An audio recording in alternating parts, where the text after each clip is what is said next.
What are you doing? What are you doing? Sit down, Dad!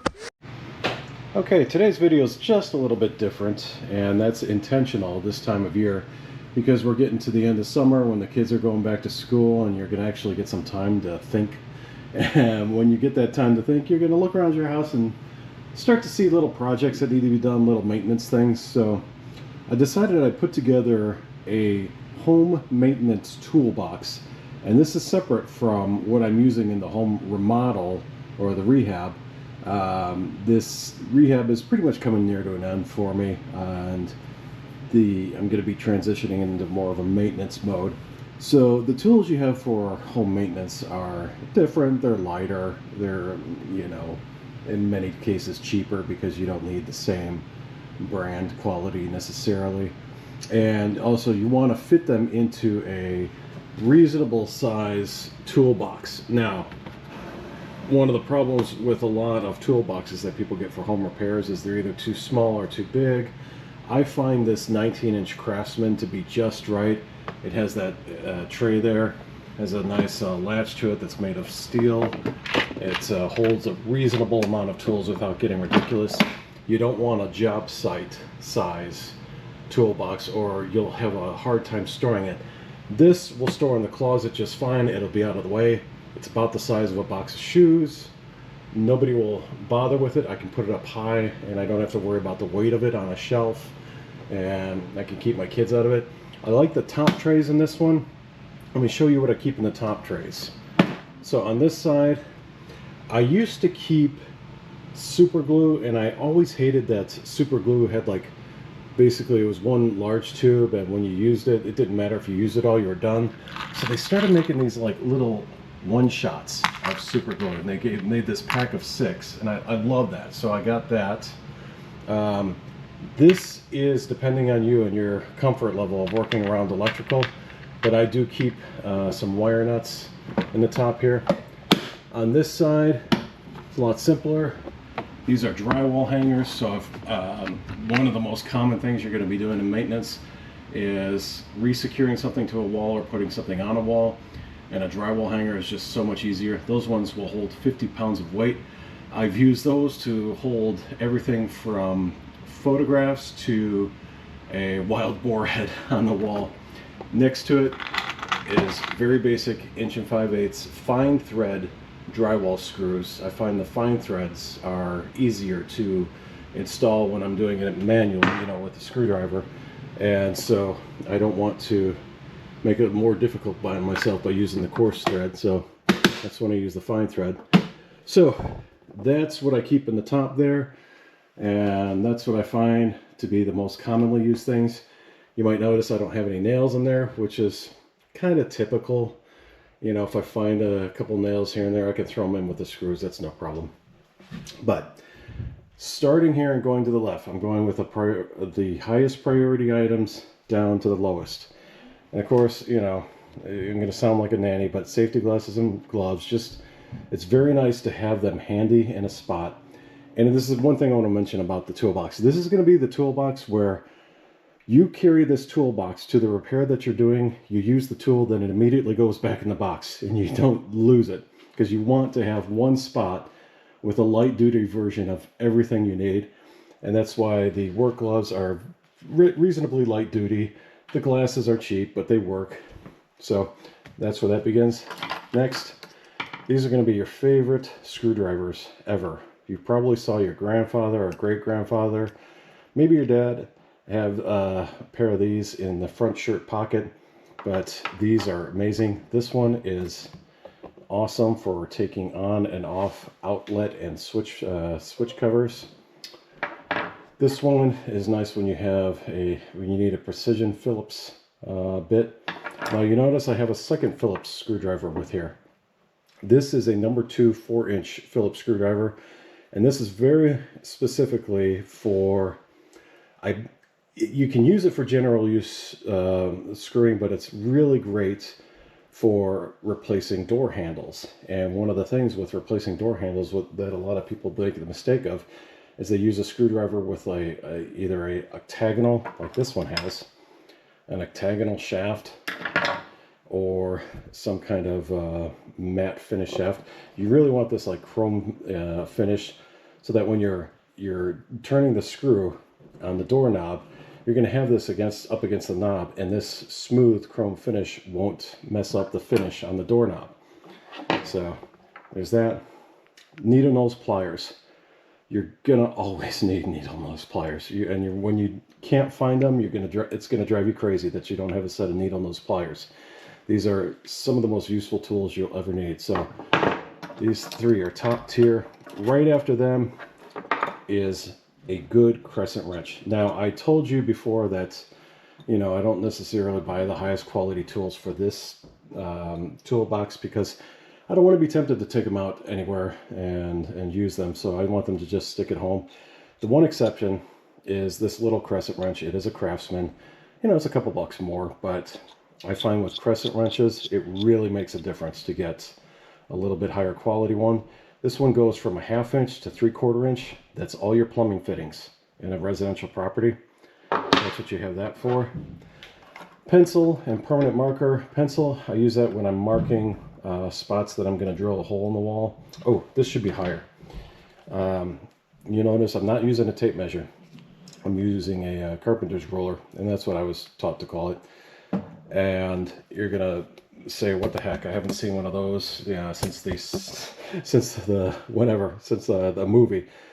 These are so much nicer than a tape measure. They actually take up less space than a tape measure, and they're not flopping around, so you can hold it one-handed up against the wall. Because if you're doing home maintenance, you got to count on nobody's going to help you.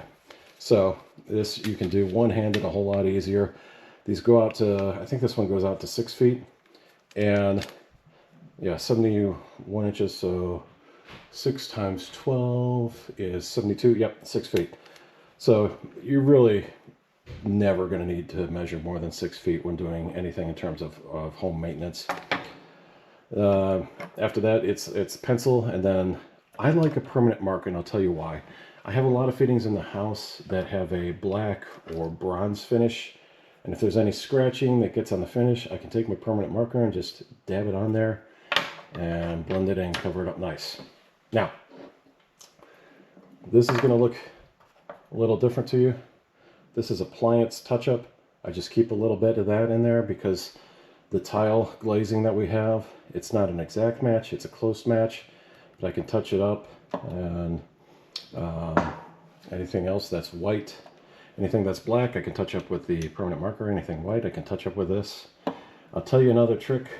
If you can find matte finish whiteout, which I don't know how common that is anymore, and if you have small holes in drywall, you can actually dab matte finish whiteout into those small holes, and it'll blend in. You'll never see it. Now, this is pretty self-explanatory. Everybody knows what WD-40 is.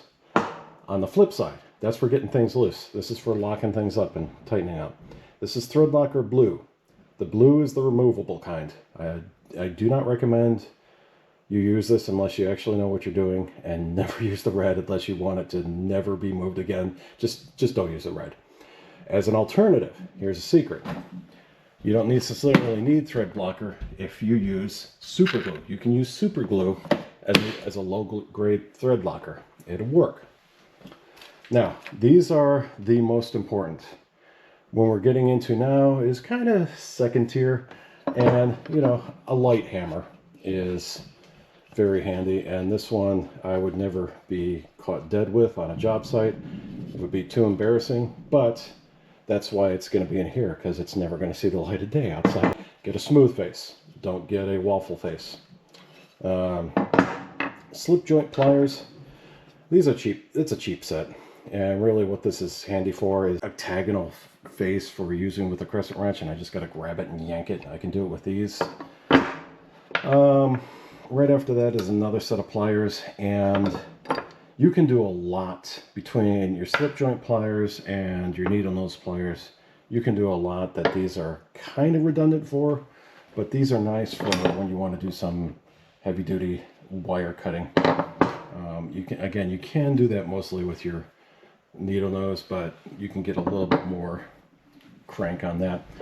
I like a utility knife because I hate using my pocket knife when cutting things like drywall paper in order to, you know, do something with drywall, or just cutting off, you know, random pieces of trim or stuff like that. Because I know you're going to randomly hit a nail and nick the blade on a nice knife. This one is optional. I like a pipe wrench to really just crank down and get on something. Really, a pipe wrench will do what a decent set of channel locks will do. You could go one or the other. I've worked this out to where I have the space for both, and I'm going to do the space for both for now and see how that works out. This is called a painter's tool, and it's usually used just by painters. They use this part for clearing off, you know, a roll, this part for opening a paint pan, and you can see they have got other parts. And this is for scraping. This also doubles as a halfway decent if you've got a hole in a wall and you want to, here, perfect example. I could put a little bit of fast and final there, and I could run it smooth once that piece is out there. With this, it wouldn't look as good as something else, but it's halfway decent. This is also halfway decent as a pry bar for trim. You can get it behind trim and kind of work trim away with this. It does that a little bit better. This is excellent for taking care of any holes in the wall. You get a little bit of you know, taping compound or fast and final run along the wall. This, I've got other videos where you've seen me using this, but between these two, you're taking care of 90% of your drywall repairs that you're going to run into as a homeowner. Pry bar, remarkably good pry bar. I have yanked away carpet tack strip and everything with this, and it's nice in combination with the hammer. This is my secondary screw and the reason, or secondary screwdriver, and I have this bit set that I use with it. And really the reason for this is sometimes you get furniture with weird bits. Most homes now it's either Phillips or regular, but you never know if you get a piece of furniture that has some weird star bit that you got to use, or if you're on a deck and the deck screw's coming up, and if you can just pop your star bit into your ratcheting screwdriver and then just crank it down, take care of it that way. This is a very handy tool. This actually takes any 6-inch sawzall blade, and you can replace the blades in there. I got a couple blades, and it acts kind of like a lockback knife. Let me see that there. All right. So it'll close up, and you've got a functioning saw there. I have this silicone caulk in there just a little bit, just for it's clear, just so I can, if I need to waterproof anything, you know, window or whatever. It's rated for kitchen and tile, but it'll work in a pinch to just make a quick seal on something. This is a new discovery. I've had speed squares before, but not the trim size, and these are really handy for if you're on a wall and let's say you want to get you know, you've got this you see this line in the paneling here, and I want to make an exact here, maybe you'll see it easier that way. I want to make an exact 40 line coming off of 90 degrees off of that line. Very easy with a speed square, and I like that it's small. It can fit in there, very nice, and a torpedo level for hanging pictures and you know, whatnot on the walls. So that is your basic home maintenance toolbox, and again, nothing overly glamorous here, nothing too brand name, with the exception of the crescent wrench for reason I mentioned. And this Craftsman toolbox 19-incher just happens to work well for me, and it's really nice and just practical. And if you have this, don't ever tell anybody you have it, because they'll go into your toolbox and you'll be missing something. So again, that's another advantage of the size. You can hide it. Yeah, but that's it. That's my home maintenance toolbox. Hope this helps you. I just realized I skipped over my zip ties. I had them in the photo, and I don't think I talked about them. I keep a couple zip ties in here as well, because these are just about the handiest thing for securing something without making it permanent. You can throw it on there and cinch it together. You can, if you're gonna get a pipe, hold a pipe up in place temporarily, you can do that. I should just use these on my washing machine to secure the washing machine hose into the drain, just to give it an extra level of security. And while I'm back, let me show you how I packed everything in here. There we go. You can see everything down in there. It all packs in very nicely.